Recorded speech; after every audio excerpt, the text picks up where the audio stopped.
ताई आज एक मेळावा आयोजित करण्यात आलेला होता आणि त्यामध्ये आपल्यावर आरोप करण्यात आले होते की जे काही गुन्हे दाखल झाले ते खोटे आहेत. काय म्हणाल?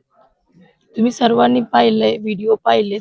त्यानंतर दुसऱ्या व्हिडिओमध्ये ते मारताना पण दिसते, की ते त्यांचं म्हणणं आहे, की कपडे मी हाताने फाडले. दादा, त्या कपड्याची हालत पाहून तरी तुम्हाला वाटत होतं का ते हाताने फाडलेले म्हणून?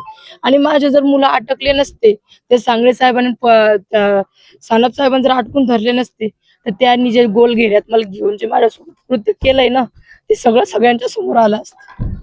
आता नेमकी काय आपली भूमिका आहे? कारण त्यांनी असाही आरोप केलेला होता भाषणातून आपल्या की जिल्हा परिषद निवडणूक लढवायची असा उल्लेख त्यांनी केलेला आहे. हो, त्यांनी सांगितलं की जिल्हा परिषद लढवायची आहे, तू राष्ट्रपती होय, पंतप्रधान होय. दादा, मी तेव्हाच जिंकले जेव्हा मी माझा बाप त्याच ज्या जागेवर होता त्याच जागेवर ठेवला. तेव्हाच मी राष्ट्रपतीपेक्षा पंतप्रधानापेक्षाही मोठं पद घेऊन बसले. कारण जी मुलगी कोणावरही बोला म्हणून आपण वाक्य ऐकले, कोणावरही बोला, काहीही बोला, पण बापावर नाही.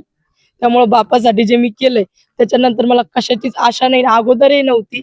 जे मी ज्या पक्षात मी काम करते त्या पक्षामध्ये आदरणीय जालूभाऊ जिल्हा प्रमुख आहेत. त्यांना विचारावं, माझ्यासोबत ते जिथं होते संचालन करत होते सिद्धूदादा आंधळे, तेही माझ्या चांगले निकट आहेत. सविताताई मुंडेही त्यांना चांगलं माझ्या परिचयाच्या आहेत. आणि त्यानंतर लोणारचे तालुका प्रमुख असतील राजू काका बुद्ध, तेही माझ्या चांगले निकट आहेत. त्यांनाही विचारावं की संजीवनी कधी म्हणली का की मी जिल्हा परिषद लढते किंवा मी लढणार आहे.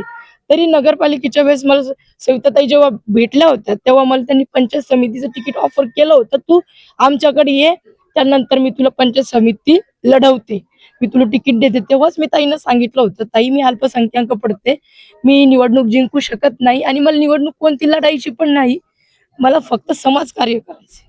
मनोज जरांगे पाटील इथे आल्यानंतर कुठेतरी सामाजिक तेढ निर्माण झाला असं सुद्धा म्हणण्यात येतं.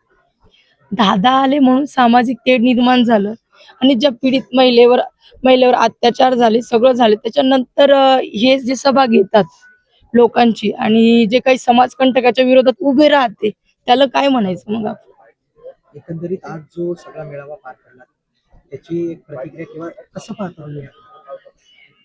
जे आज बोलत होते त्यांच्याकडून मला आशा होती न्यायाची, की ते माझ्या निकट होते, की ते सत्य परिस्थिती पाहून मला माझ्या बाजूने उभे राहतील आणि मला साथ देतील. मला असं त्यांच्याकडून अपेक्षा होती. मग विनोद काका असतील, त्यांना मी काका, ते वाघ असल्या कारण मी त्यांना काका म्हणते. त्यानंतर सविताताईंना मी ताई म्हणते.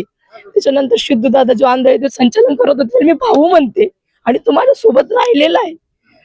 त्यांच्याकडून मला ही अपेक्षाच नव्हती की ते माझ्या विरोधात, ते सत्य घटनेच्या विरोधात जातील.